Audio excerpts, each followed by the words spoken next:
Okay, how you doing? This is Greg from Microsoft Hearts. Greg now. We've rebranded.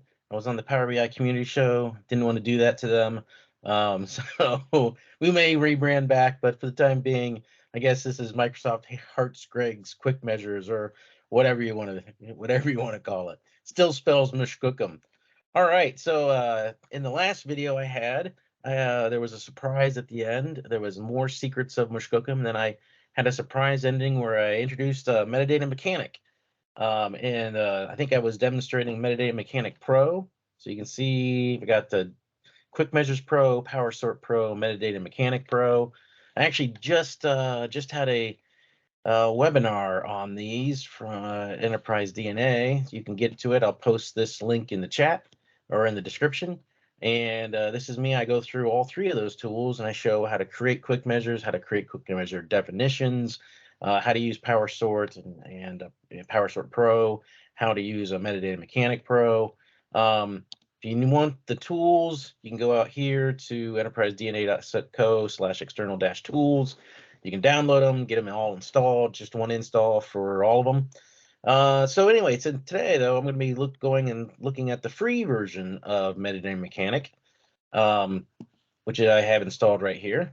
So if I can zoom in there. I also have the free version of Powersort, as well as Mushkookum, obviously. But I wanted just real briefly, I did de-nerf Powersort. So if you installed it and you don't have this sort text control here, then you can use add and remove programs, remove the program, safest way, download the new MSI, go ahead and install it, and you should have this field. And the way this works now is that it goes out and automatically finds the sort by columns, right? So if a column, if it is called month, for example, and it finds another column with the word month in it and whatever this sort by text is, then it will form a match. So in this case, month column matched with month sort because this column has the word month in it and also has space sort. Same thing for year month. This one has year month in it, and then it also has space sort.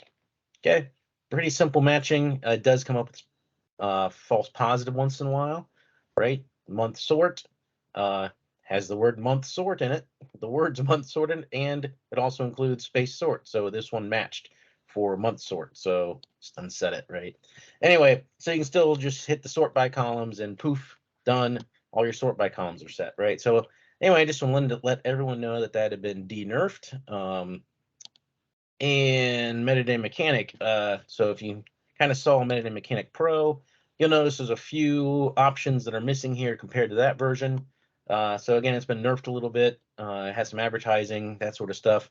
As I have a lot of features planned for Metadata Mechanic Pro, as well as Metadata Mechanic. So I'll talk a little bit about that as we go in here. So as I do that, and Metadata Mechanic Pro becomes a little more mature, I'll start adding in back some of those features that have been nerfed out of here.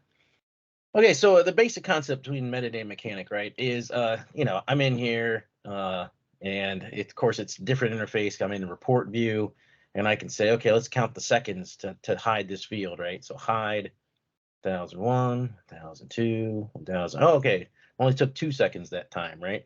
And it's gone, right? But now I go over here, okay, I can see that field. So you would think with these little eyeball icons, I'd be just be able to go like click, click, click, right? Click. Yeah, but I can't, right? It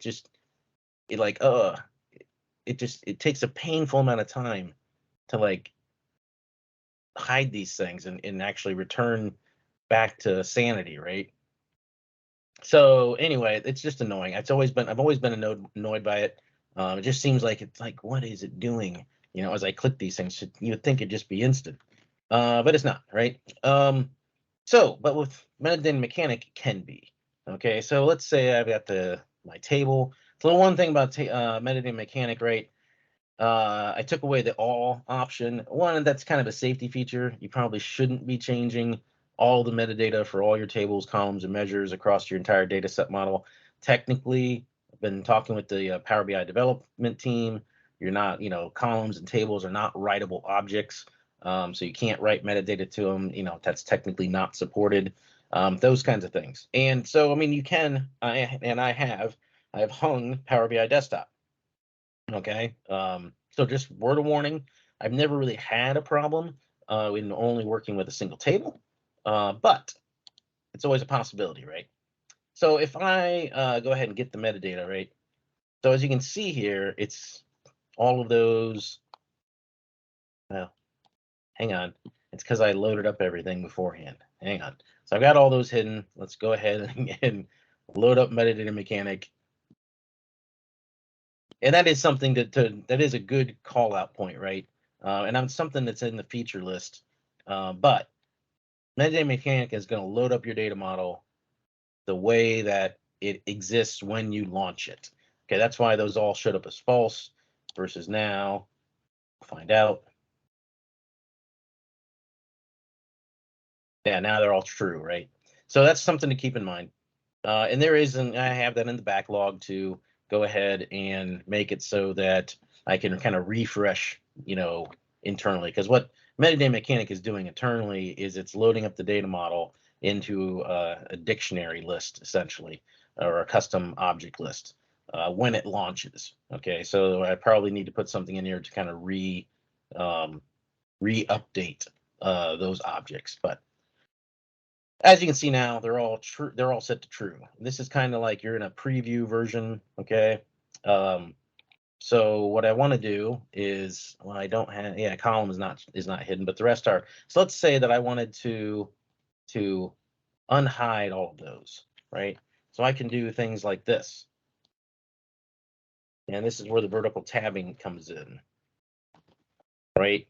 I can say false, false, false, false, and that last one's false, right? So there they all are. So this is the way of kind of previewing my data. And so now I say set metadata to finished, and we'll look at Power BI desktop. And okay, they're all unhidden. So much faster in, you know, in a lot of ways than just, especially for a large amount of these versus just manually going here and clicking them. It's even faster if you want to go the other way. And I'll probably be adding, you know, this in future versions as well. But if I want to hide all of the columns all at one time, I can click this hidden setting, and anything that's displayed on here now, if I hit update metadata, boom, they're all set to true. I say set metadata, finished. Let's see how long it takes Power BI to figure it out. It's working on it. There, boom, they're all hidden. Right. So not nearly as much waiting around, not nearly as painful. Just overall a much better experience, right? You know, and I have some things, you know, that again, if I want to set all of my dates, my date columns to a short date or a long date or any of the other standard date formats, right? Like you can do the same thing. So like, let's go ahead and get the columns from the calendar table, update. So here, the format string, this is a date time column. If I want to set it to the short dates, so all my date time columns are short dates, hit update metadata, boom, right? It changes it, set metadata, done. Got to be careful with this as well. Like setting it, like leaving things, there we go. So leaving things checked, right? As you're flipping between stuff, always check your settings. Other things like if I wanted to, there's N64s in here. Those are whole number columns. If I wanted to do the thousand separator, I could say for my format string, I could update the metadata. Boom, sets that. If I want my decimal places to have 2 decimal places, update the metadata. Boom, changes it for all of them. So you can do that. You know, you kind of control these groups of things like whole numbers or doubles, which are decimals, and then fixed decimals are your currency, is what they're called in Power BI Desktop. But again, you know, I've got a lot of features planned for this. So this, I need to change this to thousands and then have a box here so that you can specify a comma or a semicolon or whatever it is that different, you know, different nationalities in that use for that. So I know that's an issue that needs to get solved. I'm too American for my own good, apparently. So when I was writing this, I'm like, then I got done with it. I'm like, oh, that's not going to work for people in other countries. But it's a known issue. We'll get it solved. I've got a lot of other things like all these true false stuff. These are all going to get changed to checkboxes, right? Everything's a text box right now because I'm lazy, and it was easy to just loop through and create text boxes for everything. But these will get changed to text boxes, and these will get changed to drop down boxes and things like that, so that you can you don't get yourself into trouble setting because right now you can type whatever data type you want in there. It's going to probably cause an error, which hopefully is trapped. And I've got my try catch blocks all around that stuff, and it won't crash everything. But technically, we don't want to allow that kind of behavior. So one last thing that I will take a look at here, and I think I've got at least one measure. There's a measure. Do I have measures anywhere else? No, no measures. This is one of the nice features where it's nice to have. So apparently I've blown away all my measures and I only have one measure left. All right, so I've got one measure, but imagine you had a bunch of measures in a table and you just want to move those measures from one table to another, right? So you can say, click the all measures and say I want to move these to my calendar table, and update the metadata, change, set metadata, it's been finished, and that measure is gone. And there's my measure, right? Much more impressive when I have a lot more measures, but apparently I was cleaning house. I was playing with Bravo, and oh man. Anyway, I had to clean up a bunch of stuff that thing had done to my data model. So I need to create a separate file just to mess around with that tool. So anyway, so that is Metadata Mechanic. I think really that's pretty much everything I wanted to show you guys. Hope you enjoy the tool. Again, backup is your friend. Make backups of your files. Make sure you save before you launch and start really hammering your data model with Metadata Mechanic, because it's crazy powerful. I mean, if you wanted to update every single thing in your entire data model, you could. And again, I hope you guys, kind of enjoy things like the vertical tabbing, which is still my favorite, right? So it makes it easy to just, this is 1, this is 2, this is 3, whatever you want to type in here. I'm going to be making those description fields bigger. They do support carriage returns and things like that. But the cool thing about I love about the vertical tabbing is that, you can tab down, and when you get to the end, it tabs to the next column over, right? So you can just tab right through, and just, if you have a lot of things that you need to copy it, you're just pasting in the same thing over and over again. Very easy to do that.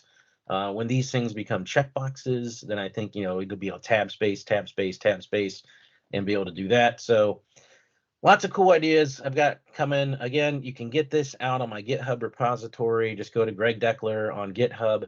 It's Microsoft Hates Greg's quick measures or something like that, and there's an MSI file for a metadata mechanic. I'll post the link in the description.